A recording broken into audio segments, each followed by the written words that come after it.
জগন্নাথ স্নানে দীঘায় উৎসবের আমেজ। জগন্নাথ মন্দিরে বুধবার সকাল 10টায় পাহান্ডি বিজয় শোভাযাত্রা হয় এবং এরপর জগন্নাথ, বলরাম, সুভদ্রা সুদর্শন চক্র এবং মদনমোহন বিগ্রহকে মন্দিরের বাইরে মান মণ্ডপে নিয়ে আসা হয়।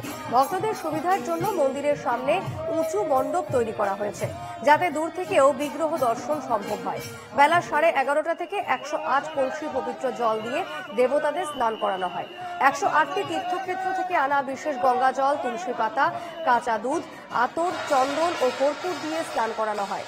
দুপুর 1টা থেকে রাত 8টা পর্যন্ত ভক্তরা গজবেশে ভগবান দর্শন করতে পারবেন। 12ই জুন থেকে শুরু হবে অনসর পর্ব। প্রচলিত বিশ্বাস অনুসারে অতিরিক্ত স্নানের ফলে দেবতাদের জ্বর আসে, তাই তারা 15 দিনের জন্য নিভৃত কক্ষে বিশ্রাম নেন। এই সময়ে রাজবৈদ্যের তত্ত্বাবধানে দেবতারা আয়ুর্বেদিক পাচন খেয়ে সুস্থ হবে। 26শে জুন দেবতারা নবযৌবন দর্শন দেবেন। 27শে জুন তাদের বহু প্রতীক্ষিত মাসির বাড়ির যাত্রার জন্য রথে আরোহণ করবেন।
দেখতে পাচ্ছেন সেই ছবি। দীঘায় জগন্নাথ ধামে একেবারে উৎসবের আমেজ।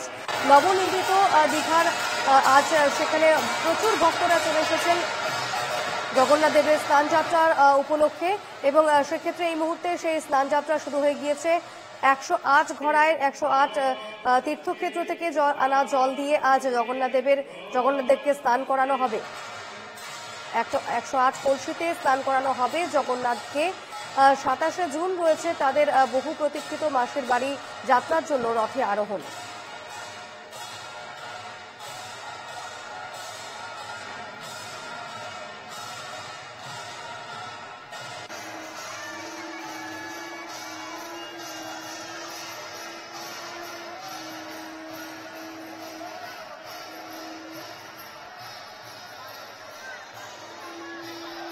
এই মুহূর্তে দীঘায় উৎসবের আমেজ। জগন্নাথ মন্দিরে বুধবার সকাল 10টায় পাহান্ডি বিজয় শোভাযাত্রা হয়। এরপর জগন্নাথ, বলরাম, সুভদ্রা, সুদর্শন চক্র এবং মদনমোহন বিগ্রহকে মন্দিরের বাইরে মান মণ্ডপে নিয়ে আসা হয়।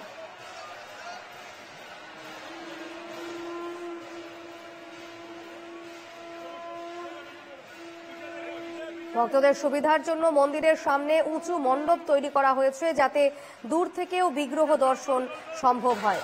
বেলা 11:30 থেকে 108 কলসি পবিত্র জল দিয়ে দেবতাদের স্নান করানো হয়।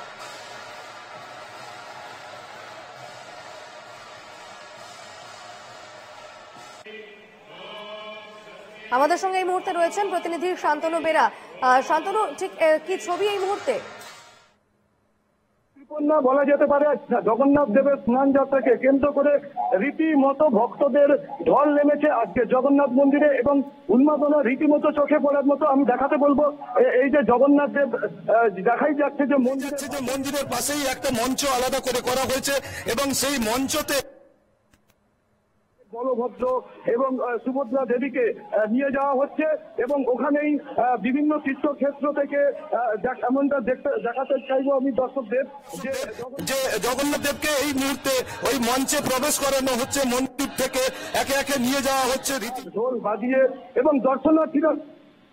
The person you are speaking with has put your call on উপেক্ষা করেই জয় জগন্নাথ দিচ্ছেন তারা এবং সবচেয়ে যাত্রার জন্য বিভিন্ন ক্ষেত্র থেকে আনা হয়েছে।